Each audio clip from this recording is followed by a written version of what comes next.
Estuvimos hablando de Dios el Padre la semana pasada, en la página 56. En la página 57 hay una serie de preguntas que, para aquellos que os animáis, que queréis toda la carga de la clase, y sobre todo también los que están en internet pueden contestar a esas preguntas, enviármelo en Word o PDF o imprimirlo si queréis, y así también si queréis hacerlo, repasad. Es una manera de aprender, podéis usar el libro y mirar y contestar esas preguntas. Pero en la página 58 hablamos de Dios el Hijo, y vamos a empezar ahí, en la página 58, pero antes de hacerlo me gustaría decir algo que empezó un poco preparando esta clase, porque me di cuenta de que hay muchas imágenes de Cristo, y que nuestro pensamiento, nuestra manera de verle a Él, ha sido influenciado por esas imágenes, querramos o no. Es un estudio muy interesante. Yo tengo un libro, en caso un libro tocho así, que se llama Cristo en la historia del arte, está en inglés, y hay otro que es el mismo editor o escritor, la continuación, que es la Biblia y el arte. Y entender estas cosas nos ayuda mucho a ver la representación que los creyentes han dado antes que existiera el PowerPoint y la cámara fotográfica y el vídeo y todo esto. En el arte, en la pintura, los artistas intentaban representar la doctrina, la Biblia, el Señor Jesucristo, con una buena intención, a veces como hacemos con los niños, ¿verdad? Enseñándoles un franelógrafo y poniendo imágenes con un buen deseo, pero también eso dio lugar después, cada vez más, a la idolatría católica y a todo lo que ha significado una rotura de la imagen de Cristo.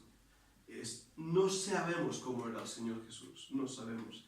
Pero desde un inicio los creyentes van a representar de una forma pictórica la doctrina bíblica. Y empezando con este símbolo, que es uno de los símbolos más antiguos, es el nombre del Señor Jesucristo, la X y la R, y el alfa y la omega. Y este símbolo se encuentra inmerso en otro símbolo bien conocido. A veces vamos conduciendo por la carretera y ves un coche que pasa con un pececito y dices, mira, ese es cristiano. El coche no, el que lo conduce. Pero ¿por qué usaron los creyentes del siglo I el pez? Bueno, porque la palabra pez en griego es ixus. Ixus es un acrónimo, decís, acrónimo de Jesucristus Theus Huios Soter. Cada letra de ixus es la primera letra de Jesús, el Cristo, Hijo de Dios, Salvador. Y de esta manera utilizaban el pez para poder, con las letras del pez, ixus, decir esto: Jesucristo, Hijo de Dios, Salvador. Y por eso el pececito se ha convertido en el símbolo del cristianismo. ¿Eso es lo que pone dentro del pez? Sí, dentro del pez, esto es moderno, pero lo podéis ver en tumbas, en piedras, pone ixus, ixus. Y ahí tenéis Jesus Christos Theos Huios Soter, que quiere decir, traducido, Jesús, el Cristo, Theo, Dios Hijo, al revés, Hijo de Dios, Soter, Salvador. ¿Veis? Así que este es uno de los símbolos más antiguos que tenemos del cristianismo. Cuando nos acercamos entonces al Señor Jesucristo, hay cosas que debemos entender desde un principio. Y fijaros que estoy preparando el terreno para entender su persona. Decimos que siendo al mismo tiempo perfectamente humano y perfectamente divino. ¿Veis? 100% hombre, 100% Dios. El Señor Jesucristo es semejante y a la vez distinto a los hijos de los hombres. Su aspecto era un hombre, él lloró como hombre, tuvo hambre, se cansó, era un hombre, pero era Dios 100%, y lo veremos en nuestro estudio. Las Escrituras son muy claras respecto a la semejanza de Él con los humanos y lo presentan como un hombre que nació, vivió, sufrió y murió entre los hombres. O sea que al leer el Evangelio vemos la humanidad de Cristo. Vemos que Él era 100% hombre, no hay duda alguna. Era Hijo de Dios.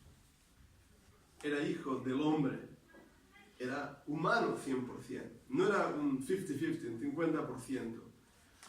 Claro, esto es algo que a nuestra mente nos cuesta mucho entender, pero recordad que no hay nada imposible para Dios. Cuando hablamos teológicamente, a esta unión le llamamos la unión hipostática, la unión de las dos esencias, la divina y la humana, en un solo ser, en el Señor Jesucristo.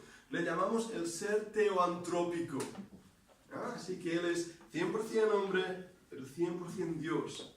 No debemos disminuir su humanidad y exaltar su divinidad, ni tampoco subir su humanidad y rechazar su divinidad. Ambas cosas están en Él. Y si negamos cualquiera de las dos, caemos en una herejía. Y hay pasajes, Juan 1:14, 1 Timoteo 3:16 y Hechos 2:14 al 17. Creo que están en nuestras notas esos pasajes, Juan 1:14. María, empiezo contigo hoy, si puedes leerlo, por favor. Y aquel verbo fue hecho carne, y habitó entre nosotros, y vimos su gloria, gloria como del unigénito del Padre, lleno de gracia y de verdad. ¿Veis qué tremendo versículo? Qué profundo, qué profundo. Las versiones castellanas lo han traducido verbo. La palabra es una palabra conocida que es la palabra logos. Y esta es una palabra que podríamos hablar mucho de ella, logos. Es la palabra encarnada. Es un concepto que ya los griegos tenían, una idea filosófica profunda, pero que en la Biblia el logos es el Señor Jesucristo, es el Dios humanado, es la palabra, el verbo, porque lo vamos a traducir en masculino, no en femenino, por eso no es la palabra, como los testigos de Jehová han puesto, es una traducción errónea, es más la acción de la palabra, el poder de la palabra, la vida de la palabra. El logos es la palabra encarnada. Y por referencias, como hemos leído aquí, Juan 1:14, es Dios mismo. Ahora, 1 Timoteo 3:16. Fácil de recordar, si te acuerdas de Juan 3:16, 1 Timoteo 3:16. ¿Están las notas? David, ¿puedes leerlos? Indiscutiblemente, grande es el misterio de la piedad. Dios fue manifestado en carne, justificado en el Espíritu, visto de los ángeles, predicado a los gentiles, creído en el mundo, recibido arriba en gloria. Este versículo es extraordinario.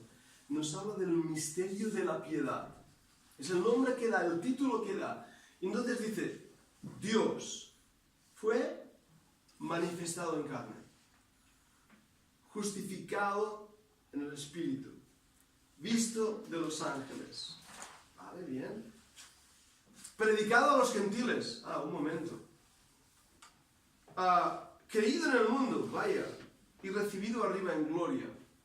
¿Qué ha pasado aquí? La primera parte del versículo podemos hablar de Dios el Padre, ¿verdad? Él fue justificado en el Espíritu, pero cuando habla que fue manifestado en carne, que fue predicado a los gentiles, que fue creído en el mundo, que fue recibido arriba en gloria, ese es el Señor Jesucristo. Y se está diciendo que Él es Dios, ¿lo veis? Por lo tanto, ya desde ese versículo entendemos que el Señor Jesucristo es Dios.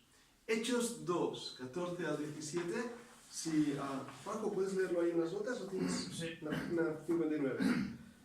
Así que por cuanto los hijos participaron de carne y sangre, él también participó de lo mismo, para destruir por medio de la muerte aquel que tenía el imperio de la muerte, esto es, al diablo, y librar a todos los que por el temor de la muerte estaban durante toda la vida sujetos a servidumbre, porque ciertamente no socorrió a los ángeles, sino que socorrió a la descendencia de Abraham, por lo cual debía ser en todo semejante a sus hermanos, para enviar a ser misericordioso y fiel sumo sacerdote en lo que a Dios se refiere, para expiar los pecados del pueblo, pues en cuanto él mismo padeció siendo tentado, es poderoso para socorrer a los que son tentados. ¡Wow! Es para marcar ese versículo, ¿verdad que sí? Tremendo, y me llevaría horas, si no días, predicar de cada uno de los puntos que está ahí.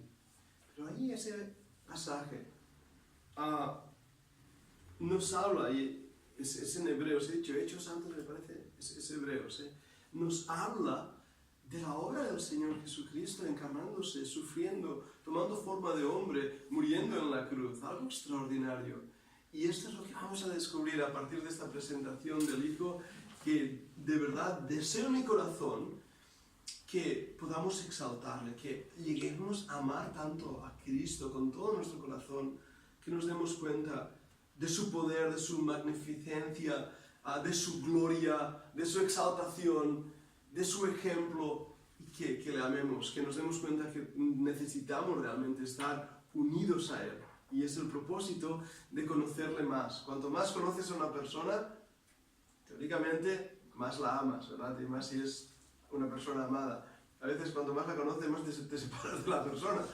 No es el propósito. Cuanto más nos conocemos como hermanos, como familia, más unidos estamos. Lo mismo pasa con el Señor. Vamos a hacer una iconografía paleocristiana rápida para continuar viendo cómo esta doctrina se va a presentar a la iglesia a personas que no podían leer y cómo conceptos tan fuera de lo humano van a ser representados. Lo que tenéis aquí es el primer dibujo que representa al Señor Jesucristo. Se le conoce como el buen pastor. No hace falta más explicación.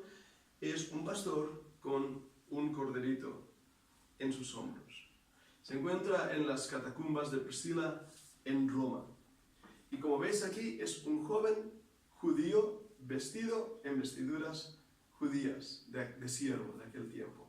Es la primera imagen que tenemos del Señor Jesucristo. Así que de esta imagen, cómo ha cambiado a lo largo de los años, ya lo veremos, y tampoco quiero hacer ahora una clase de historia del arte, pero lo primero que en las catacumbas se está representando es Jesús es el buen pastor que da su vida por las ovejas. Y tenéis aquí otros símbolos, que son unos pajaritos que ahora hablaremos de ello.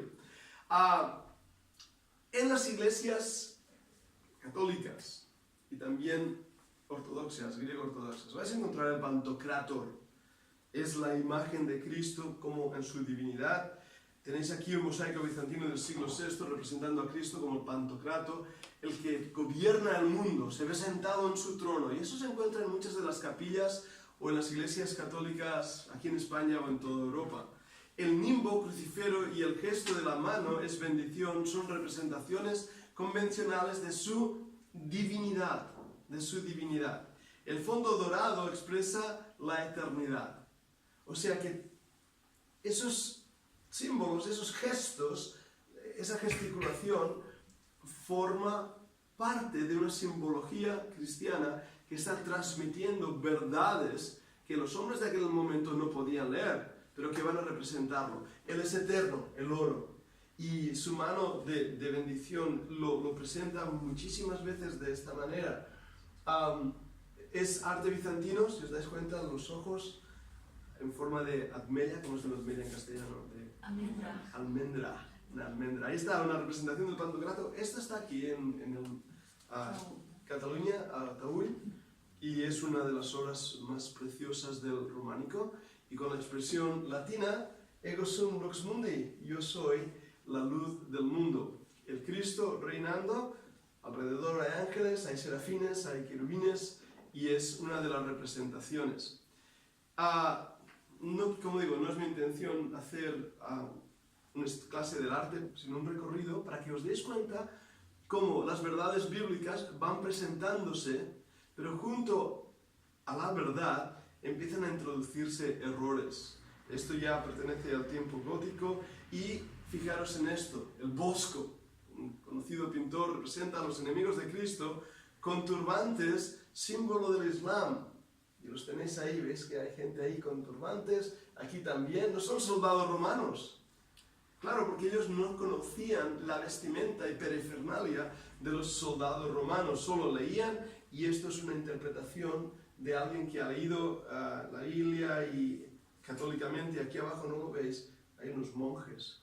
O sea que hasta el Bosco sabía que los monjes estaban involucrados. Cristo en la cruz, también a cuestas del Bosco, un conocido cuadro que representa los sufrimientos, la traición, las burlas, el ladrón que fue puesto. Todo eso está ahí puesto, pero fijaros que la representación es de la Edad Media, no de la época romana.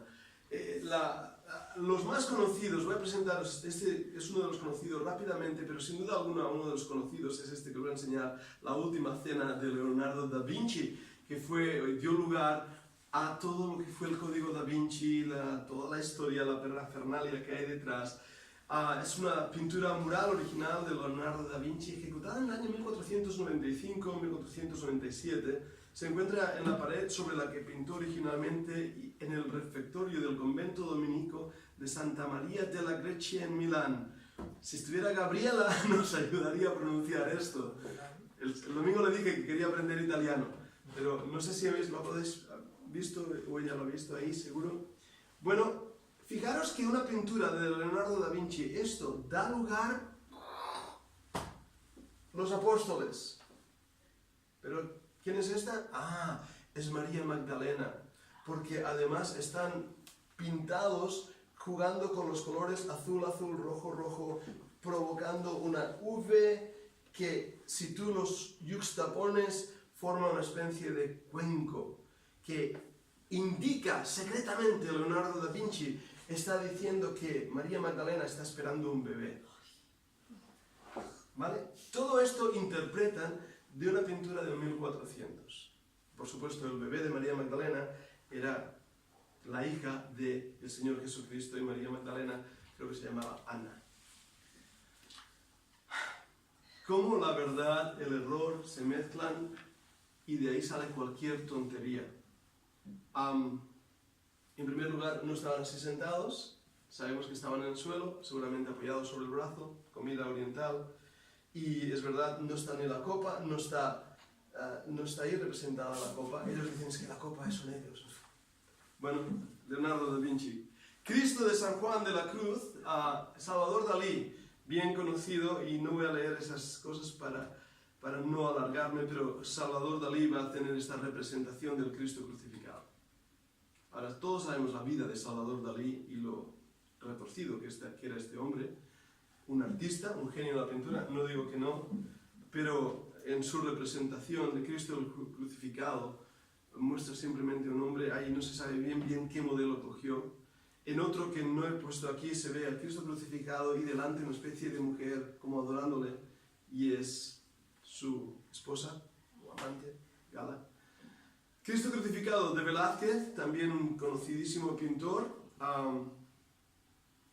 y ahí tenéis más cercana a la realidad una crucifixión, con los nombres en hebreo, en latín y en griego sobre esa cruz, más mostrando el dolor. El estudio de la anatomía de estos pintores era extraordinario y es algo que podemos imaginar, podemos ver. La película que hizo Mel Gibson, gracias, Mel Gibson, es cruenta, es brutal, pero es real, es real. Sin embargo, nunca podrá representar el sufrimiento espiritual de Cristo. El juicio final de Miguel Ángelo, seguro lo habéis visto, es un fresco de Miguel Ángelo en la Capilla Sixtina, en la ciudad del Vaticano, en Roma. Empezó a pintarlo a los 25 años después de acabar de pintar la bóveda de la capilla. O sea que ahí está el juicio. Y sabéis, tengo entendido que en una esquina pintó al Papa, arrepintiéndose de sus pecados. Bueno, también estará en el juicio.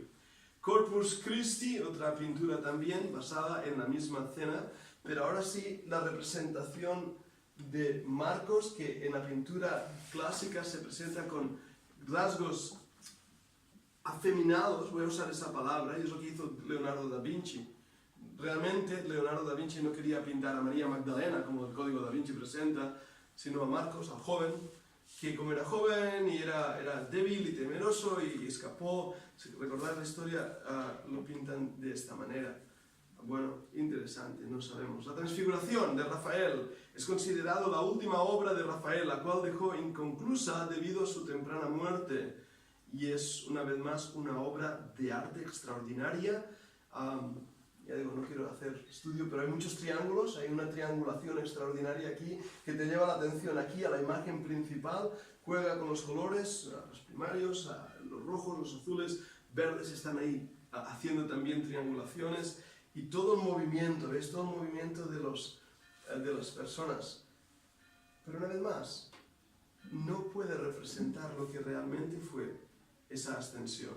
La coronación de espinas de Caravaggio, se me han movido las letras, perdonadme por eso, pero Caravaggio es uno de los pintores religiosos más importantes y este es uno de los más conocidos. Sagrada Familia de El Cordero de Rafael, ahí tenéis. Fijaros el simbolismo. La Sagrada Familia, José, siempre lo pintan mayor que María, anciano.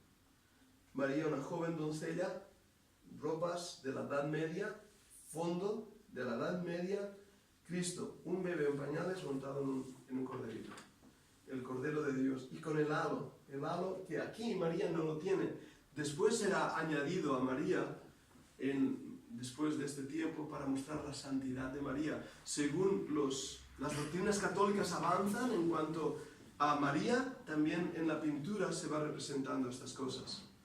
El Greco, conocido pintor español, pero de origen griego, por eso se llamaba así, el bautismo del Greco.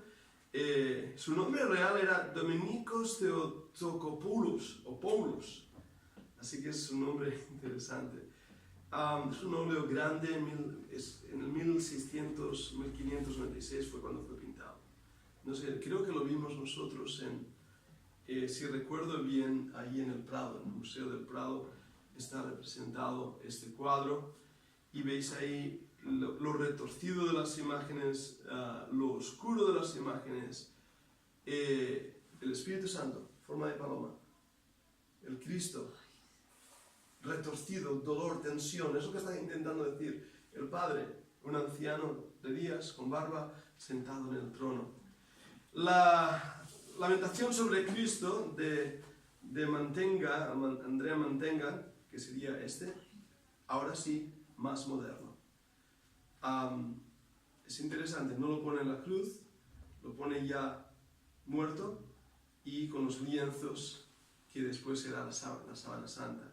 Cristo del Pantocrátor era bizantina, fijaros cómo es bizantino, los ojos, eso es una representación, mismo simbolismo. En su mano el libro de la vida. El descendimiento de la cruz, de Pontormo, una vez más, la manera de representar estas cosas. Cristo con la cruz a cuestas del Bosco. Ya lo hemos visto al principio. El exeomo, que es una palabra latina que quiere decir, he aquí el hombre, de Caravaggio, muy conocido. Y la expresión, el gesto de este hombre diciendo, ex homo, he aquí el hombre. En las cruces, ahora no se estila esto, pero en los hogares católicos de cuando éramos niños, a lo mejor Manolo, Pilar, os acordáis, había una cruz en la cama, en la cabecera de la cama, pum, una cruz. Hoy que sí, vosaltres recordareu això. Y en esas cruces, en esos crucifijos, estaba la palabra ex homo, he aquí el hombre. Y la adoración de los pastores de Antonio Alighieri de Correggio. Una vez más, representación pictórica con los ángeles en pañales. ¿Os dais cuenta cómo? Ahora, ¿por qué os enseño esto? Voy a ir rápido ya. Paul Gauguin nos lleva ahora al 1889. Paul Gauguin, un conocidísimo pintor, utiliza la técnica de Clissonet, inspirada en las esmaltes y vidrieras. Grandes zonas de color plano son delimitadas por contornos en azul negro. Además es una muestra del faubismo influenciado por Van Gogh, donde el elemento primordial es el color. Gauguin llama su estilo como sintetismo, ya que sintetiza la observación del sujeto con los sentimientos que provoca el artista. Por eso os he leído la parrafada. ¿Os dais cuenta la distorsión? Y la vestimenta es ahora actual del tiempo de Gauguin. Así que en estas pinturas que estamos viendo, a Madonna, Cristo clavado en la cruz de Juan de Flandes, o Juan de Joanes, también conocido, Edad Media, representación de los soldados todos de la Edad Media, y este era el de Dalí que antes os decía, con Gala, su esposa, su amante, ahí adorando a este Cristo. Y la resurrección de Tiziano, creo que es el último que tengo para enseñar. Toda esta pintura es bueno que lo veamos y os animo a que podáis hacer un estudio más profundo de la historia del arte del cristianismo, cristiandad más que cristianismo. Porque en estas imágenes son la doctrina que estaban recibiendo miles de personas.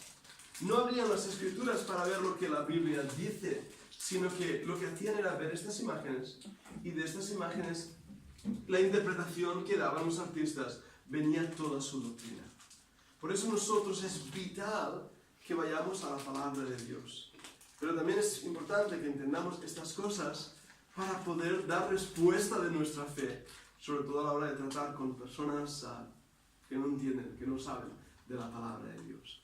Muy bien, pues vamos ahora sí a entrar en Dios el Hijo, estudios en teología, Dios el Hijo, su preexistencia. Y eso está en nuestras notas, pero voy a leer el encabezado. Siendo al mismo tiempo perfectamente humano y perfectamente divino, el Señor Jesucristo es semejante y a la vez distinto a los hijos de los hombres. Él es 100% Dios, 100% hombre. 1 de Juan 1:14, 1 Timoteo 3:16, Hechos 2:14 nos habla de esta verdad. De igual manera, la Biblia enseña que Él es diferente a nosotros. No solamente en el carácter, no solamente en su carácter impecable de su vida terrenal, en su muerte vicaria, en su gloriosa resurrección y ascensión, sino también en el hecho maravilloso de su preexistencia eterna. Por eso debemos decir desde un inicio que Cristo es igual a nosotros, pero muy diferente a nosotros.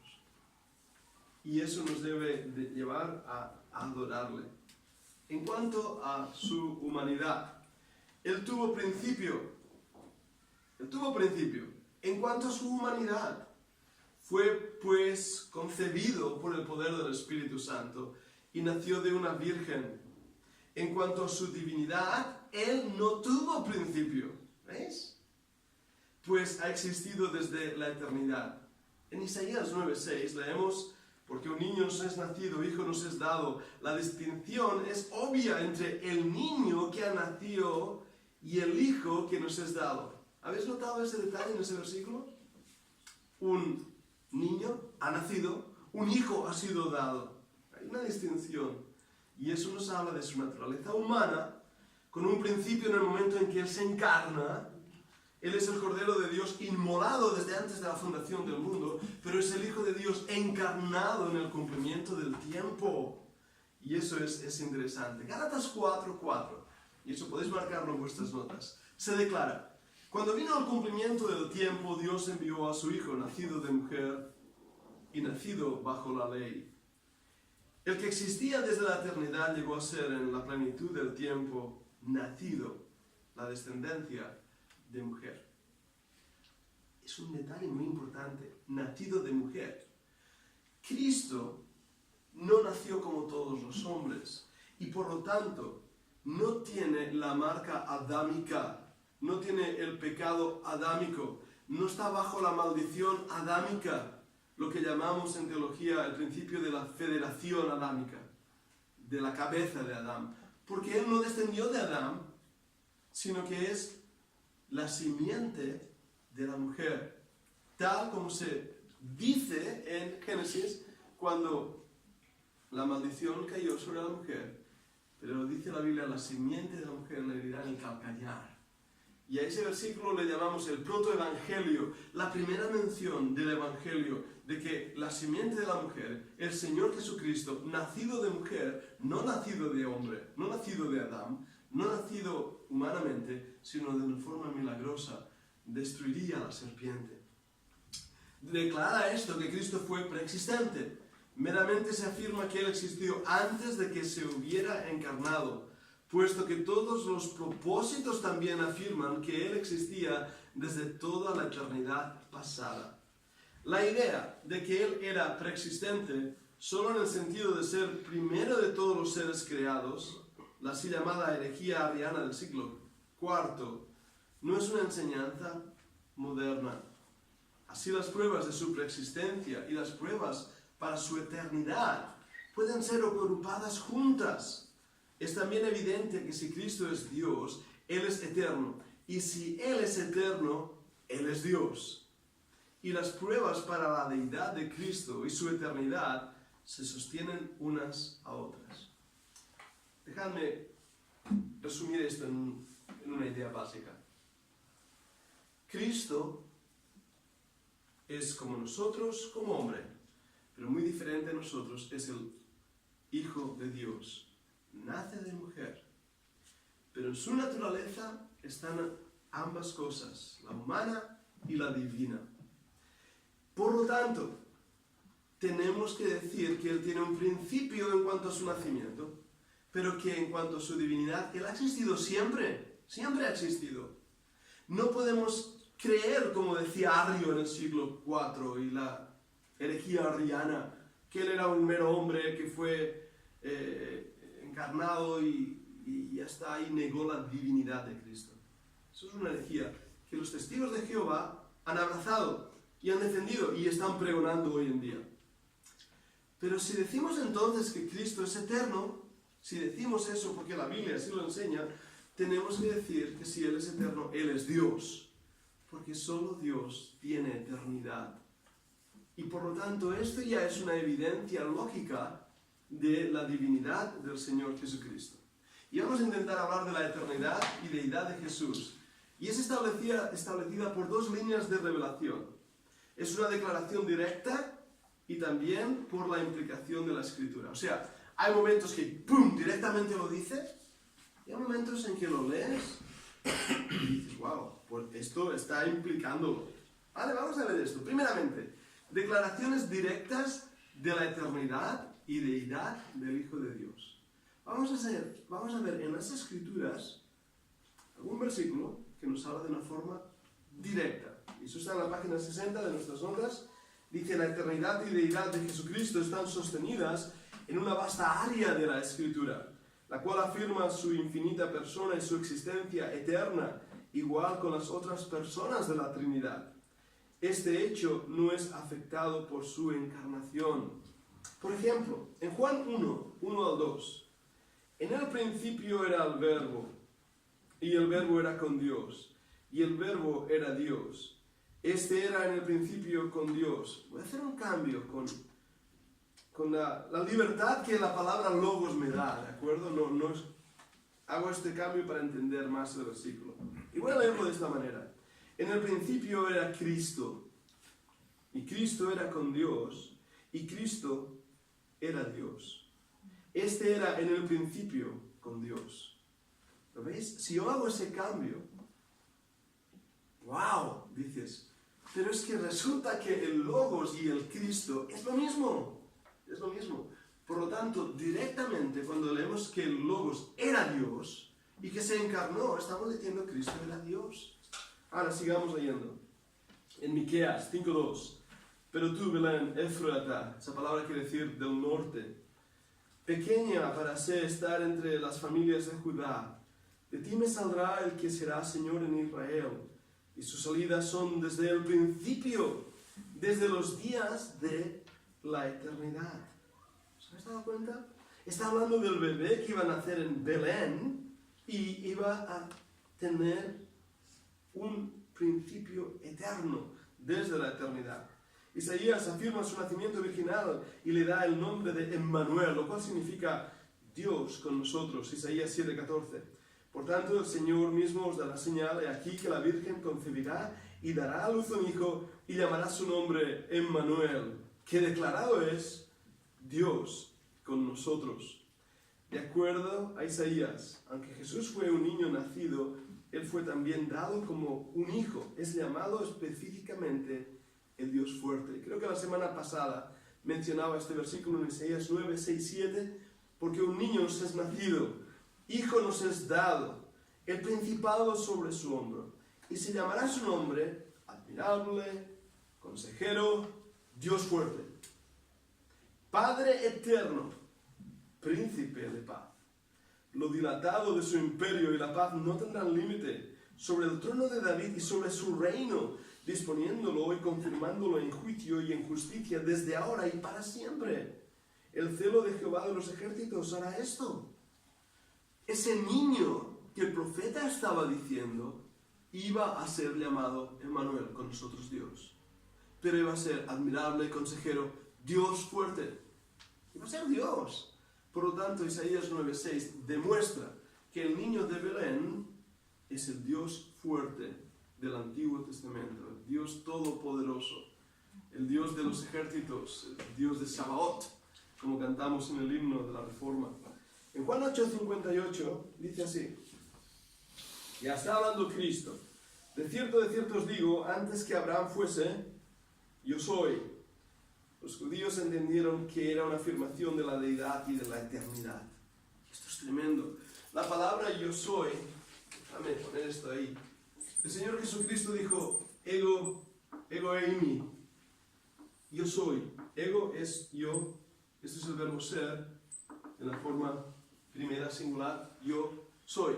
Ahora, generalmente yo si digo eimi, ya quiere decir yo soy. Porque en esta forma verbal ya está metido el sujeto. En castellano siempre tenemos que usar el sujeto. No, ¿verdad? Tenemos lo que llamamos el sujeto elíptico. ¿Os suena del cole? Sujeto elíptico. Bien.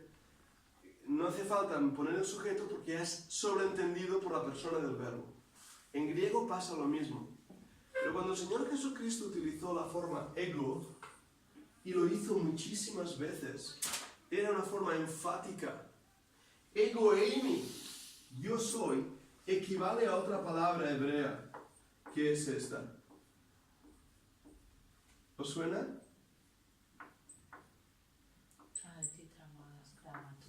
Correcto.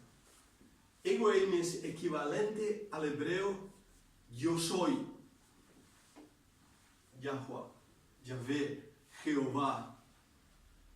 Por eso cuando el Señor hizo esto en el griego, los judíos se enfadaron y tomaron piedras y querían apedrearle. Él estaba declarando que Él era Dios. Él estaba haciendo esa declaración extraordinaria. Así que es algo interesante. En Juan 8, 58 al 59, Él dijo también, antes que Abraham fuese, yo soy. ¿Lo veis? Antes que Abraham fuese. En Éxodo 13:14, y respondió Dios a Moisés, yo soy el que soy. Y dijo, así dirás a los hijos de Israel, yo soy, ¿veis? Me ha enviado a vosotros. Este es el nombre de Dios en el Antiguo Testamento. Se traduce, yo soy. Pero es que es una forma del verbo ser en hebreo. Es una forma variada, una variante de ese verbo. Con 4 letras. El tetragramatón, que los judíos lo ven y no lo leen. Por eso yo no sé ni realmente cómo pronunciarlo bien. Cuando lo vemos, leemos Adonai, el Señor. Adonai. Adona, el Señor. Adonai, mi Señor. Lo leemos de esta manera. En Isaías 43:13, aún antes que hubiera día, yo era. Y no hay quien de mi mano libre. Lo que hago yo, ¿quién lo estorbará? Cristo en su oración declaró esto en Juan 17:5. Ahora pues, Padre, glorifícame tú al lado tuyo con aquella gloria que tuve contigo antes que el mundo fuera. Por lo tanto, podemos determinar de una forma directa. En la Biblia estamos encontrando versículos que vez tras vez están declarando que Cristo es Dios. Están declarando que Cristo es eterno, sin principio de días. Y están declarando que Él es el ser de eterna existencia. El Logos, la palabra encarnada, el verbo hecho carne. Pero hay más. Vayamos al Evangelio de Juan, Juan 13:3. Permitidme que vaya leyendo los versículos yo mismo para así también ganar tiempo, porque tenemos mucha carne aquí, mucha chicha, como decimos. En Juan 13:3, Sabiendo Jesús que el Padre le había dado todas las cosas en las manos y que había salido de Dios y a Dios iba, sabiendo Jesús que el Padre le había dado todas las cosas en las manos, que había salido de Dios. ¿Os dais cuenta en esa palabra? El Padre le da todas las cosas en las manos, eso es autoridad. Y que había salido de Dios. Si sale de Dios es que es Dios mismo, es su esencia. En Filipenses 2, 6 y 7 dice que Cristo fue en forma de Dios antes de su encarnación. Filipenses 2, 6 y 7 dice esto, el cual, siendo en forma de Dios, no estimó el ser igual a Dios como cosa que aferrarse, sino que se despojó a sí mismo, tomando forma de siervo, hecho semejante a los hombres. Vale, borro aquí un momento, rápido.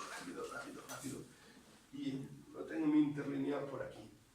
Bueno, podéis chequearlo esto más tarde. Forma de Dios, forma de siervo. ¿Es lo mismo? Los testigos de Jehová te dirán que sí. Te dirán, es que Cristo tenía solo la forma de Dios.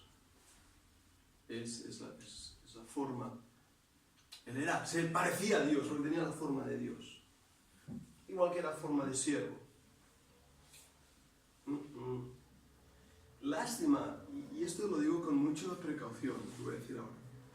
Cuando traducimos del griego o del hebreo a nuestra Biblia en inglés o en castellano, debido a la traducción siempre perdemos cosas. Se pierden. Es como pasar una fotografía de RAW a JPG. Pierdes por el camino. Pierdes. Y es lo que pasa aquí. Porque en el griego esto es una palabra y esto es otra palabra. Son dos palabras que las dos se pueden traducir forma, pero que quieren decir totalmente algo diferente.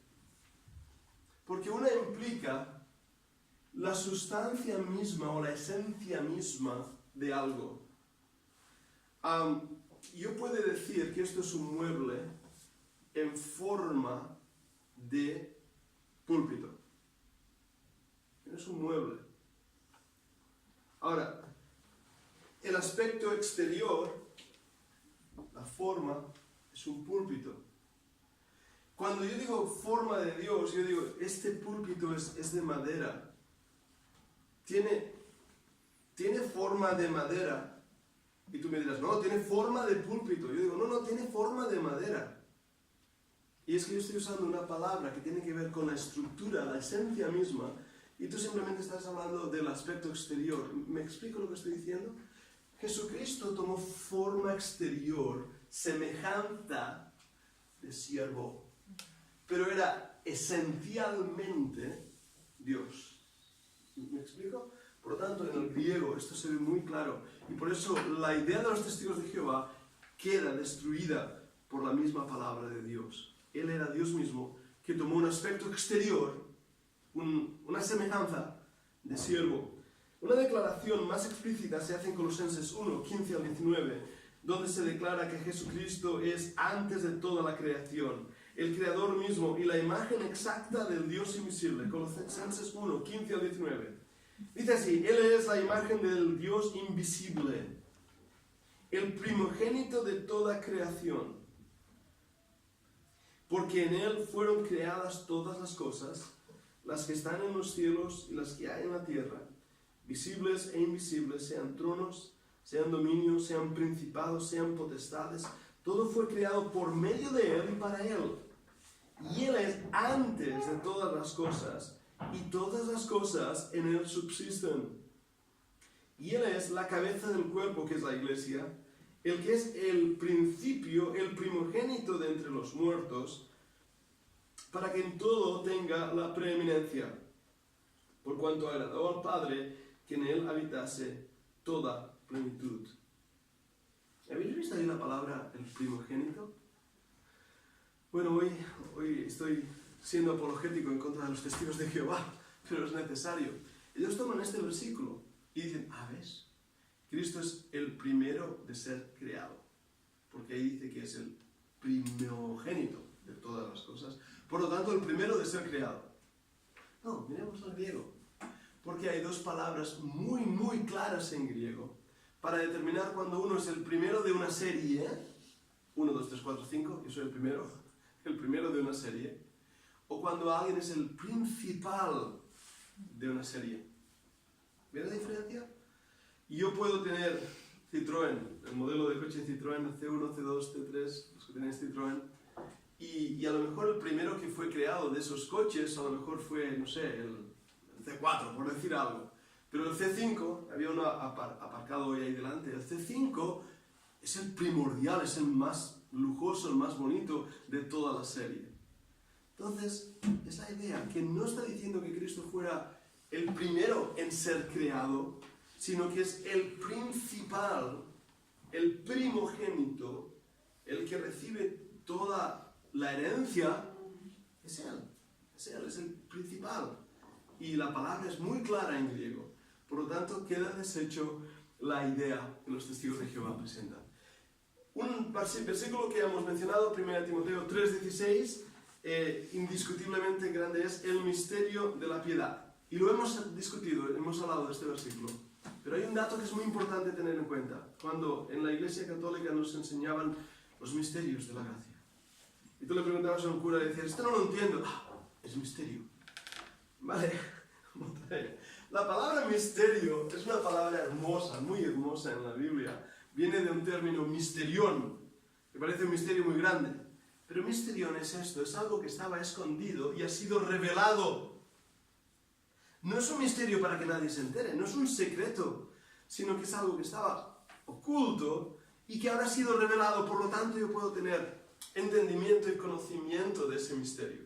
Y aquí Dios fue manifestado en carne. Ese es el misterio, que era impensable, inconcebible para los judíos de aquel tiempo, antiguo testamentario. Era impensable para el mundo antiguo que Dios se humanara. Era impensable, pero de repente en Cristo ha sido revelado. Por eso el libro de Apocalipsis, la palabra quiere decir revelación. Algo que estaba oculto, algo que estaba escondido y ahora ha sido sacado a la luz. Ya, es algo tremendo. Hebreos 1, 2 y 3, el hecho de que el Hijo es el Creador y la exacta imagen de Dios es declarada nuevamente y su eternidad se afirma en Hebreos 13:8, lo comparamos con Efesios 1:4. Y vamos a leer esos versículos. Rosa, si puedes leer tú Hebreos 1, 2 y 3, y Manuel, Hebreos 13:8, Joel, Efesios 1:4 y Pilar, Apocalipsis 1:11. Así que Rosa, 1, 2 o 3 de Hebreos. Tú tienes las notas, ¿eh? Sí, aquí.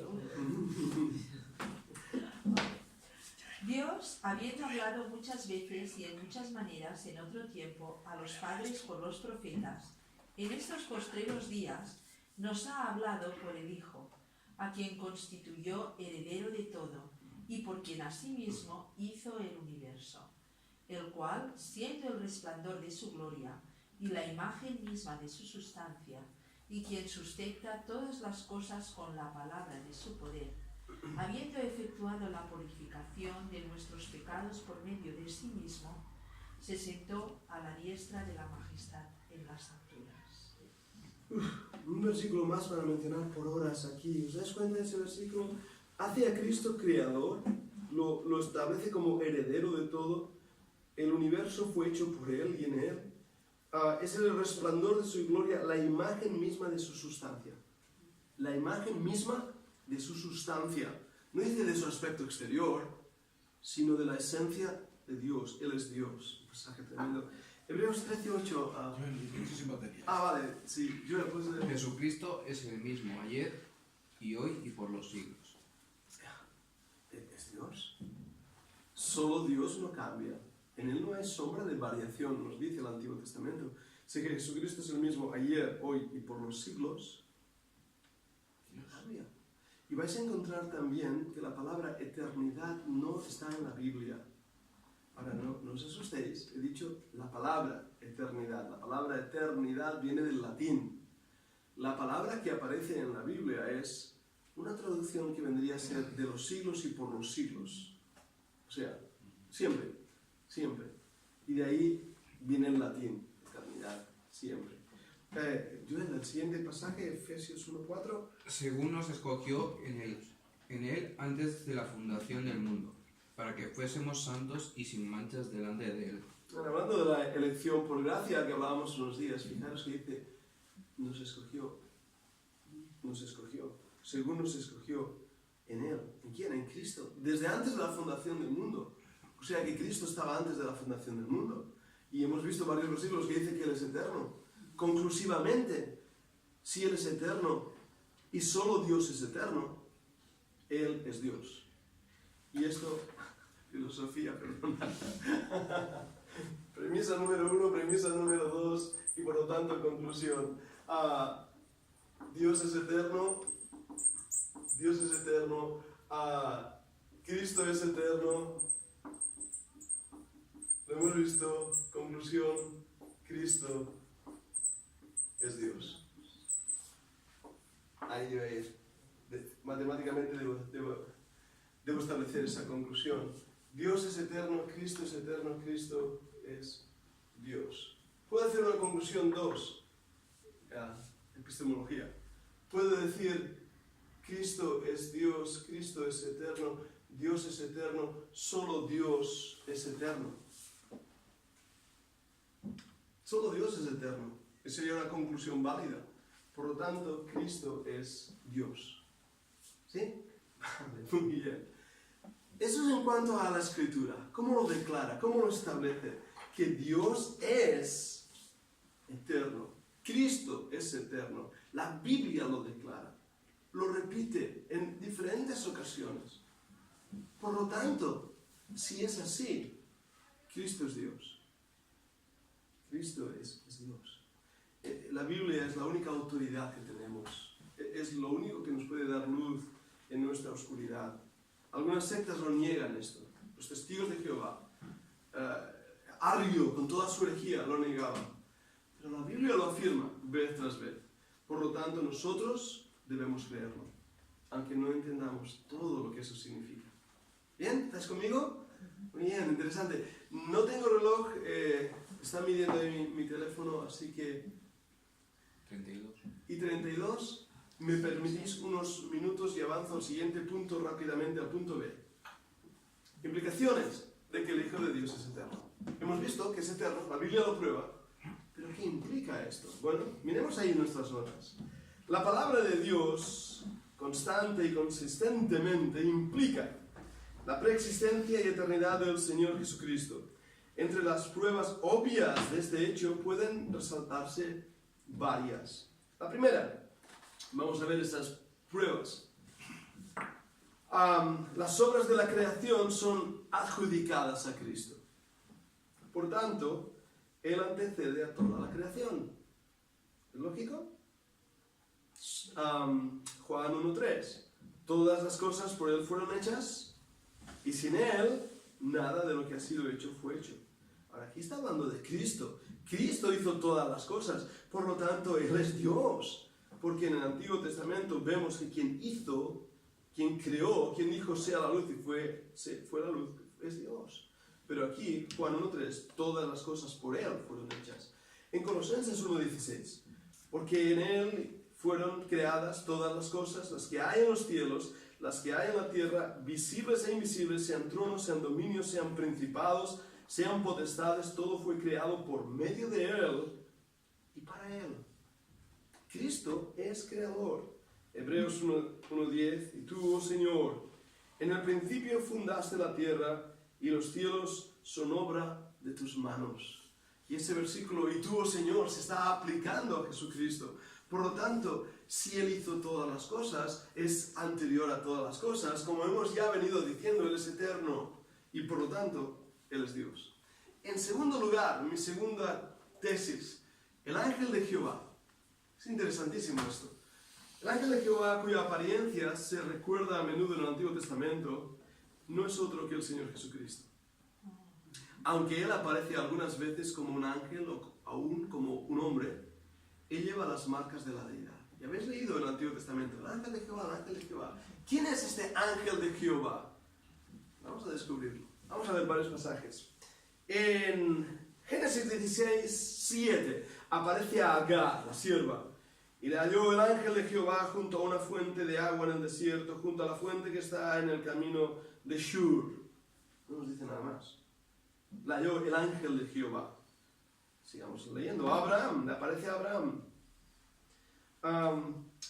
En Génesis 18.1, después le apareció Jehová en el encinar de Mamre, estando él sentado a la puerta de su tienda al calor del día. Llegamos al capítulo 22, versículo 11. Entonces el ángel de Jehová le dio voces desde el cielo y dijo: Abraham, Abraham. Y él respondió: heme aquí. Y dijo: no extiendas tu mano sobre el muchacho ni le hagas nada, porque ya conozco que temes a Dios, por cuanto no me rehusaste a tu hijo, tu único. ¿Habéis notado eso? Siempre decimos que el Señor le paró la mano, ¿verdad? Dios le paró la mano, ¿para qué? Pero ¿quién le habló? ¿Quién le dijo? El ángel de Jehová. El ángel de Jehová. Y el mismo ángel de Jehová dice: no me has rehusado.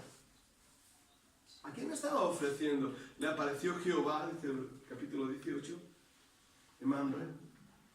Y luego vemos que quien le habla es el ángel de Jehová. Y luego vemos que quien le dice no me ha rehusado es el ángel de Jehová. ¿Sigo desarrollando?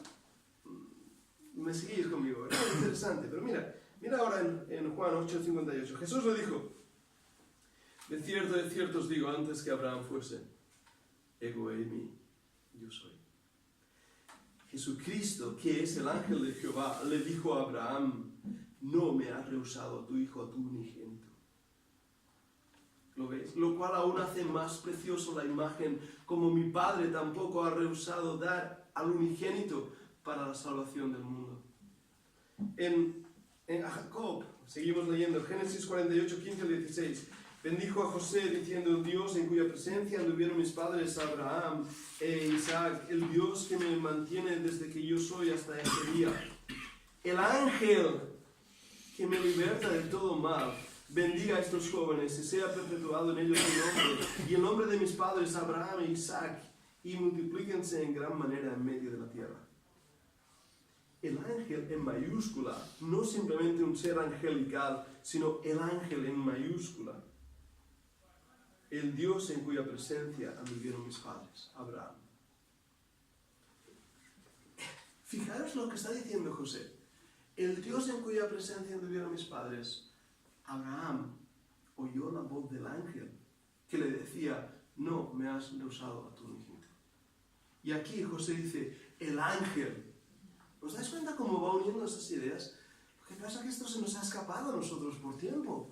Y leemos la Biblia y no descubrimos esas cosas y decimos: wow. Génesis 31, versículo 11 al 13. Y me dijo el ángel de Dios en sueños: Jacob. Y yo dije: heme aquí. Y él dijo: alza ahora tus ojos y verás que todos los machos que cubren a las hembras son listados, pintados y abigarrados, porque yo he visto todo lo que Labán te ha hecho. Yo soy el Dios de Betel, donde tú ungiste la piedra y donde me hiciste un voto. Levántate ahora y sal de la tierra y vuélvete a la tierra de tu nacimiento. ¿Habéis visto lo que dice? Me dijo el ángel de Dios en sueños: yo he visto, yo soy el Dios de Betel. Me dijo eso el ángel. Y ese yo soy el Dios de Betel, viene esa palabra en hebreo que estaba ahí. Génesis 32, 24, 32. Dice: así que quedó Jacob solo y luchó con él un varón hasta que rayaba el alba. Y cuando el varón vio que no podía con él, tocó en el sitio del encaje de su muslo y se descoyuntó el muslo de Jacob mientras con él luchaba. Y dijo: déjame, porque raya el alba. Jacob le respondió: no te dejaré si no me bendices. El varón le dijo: ¿cuál es tu nombre? Y él respondió: Jacob. Y el varón le dijo: no se dirá más tu nombre Jacob, sino Israel, el príncipe con Dios. Quiere decir, porque has luchado con Dios y con los hombres, y has vencido. Entonces Jacob le preguntó y dijo, declárame ahora tu nombre. Y el varón respondió, ¿por qué me preguntas por mi nombre?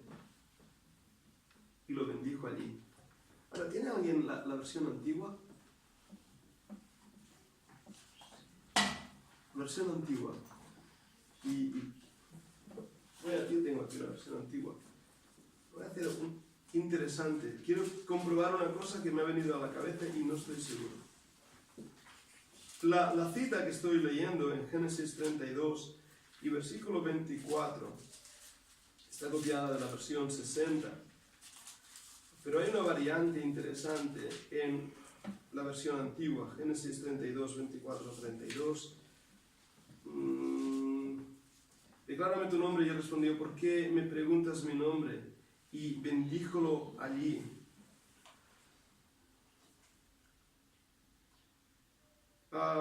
Vamos a Jueces 13, 18. ¿Jueces o Josué?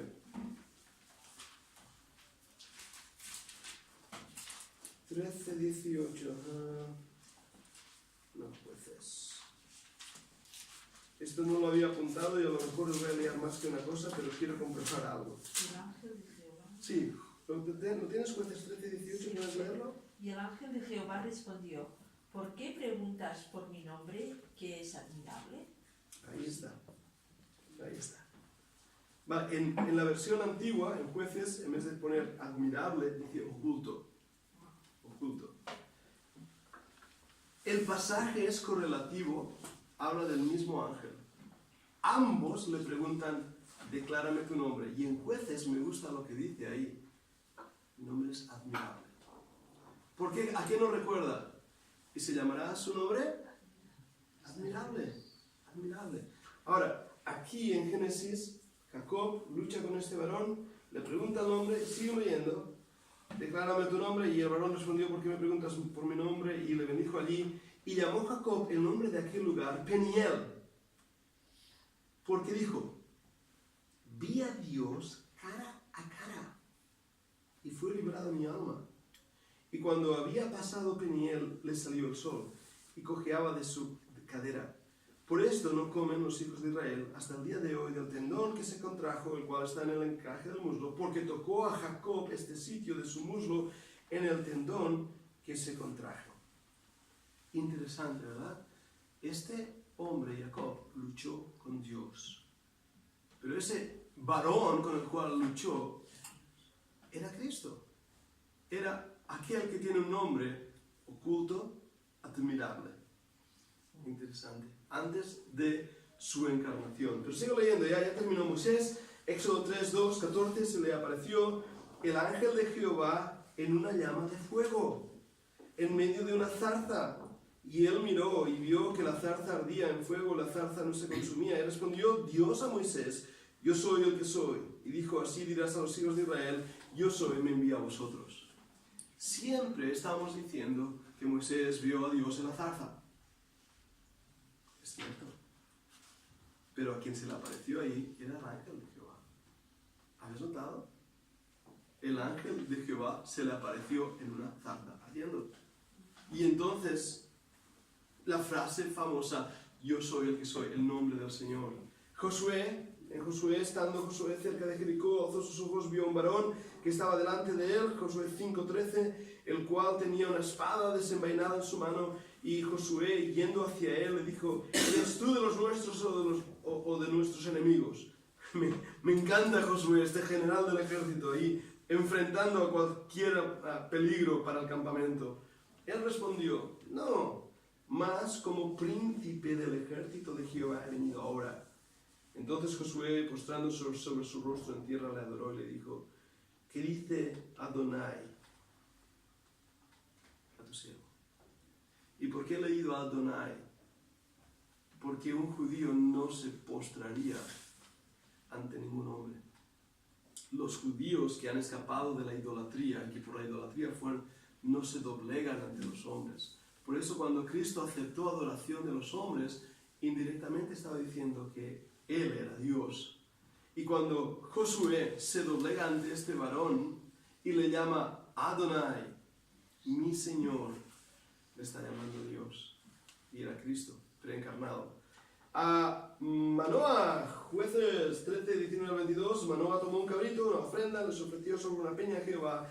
El ángel hizo milagro ante los ojos de Manoah y de su mujer, porque aconteció que cuando la llamaba subía del altar hacia el cielo, el ángel de Jehová subió una llama del altar ante los ojos de Manoah y de su mujer, los cuales se postraron en tierra. Y el ángel de Jehová no volvió a aparecer a Manoah ni a su mujer.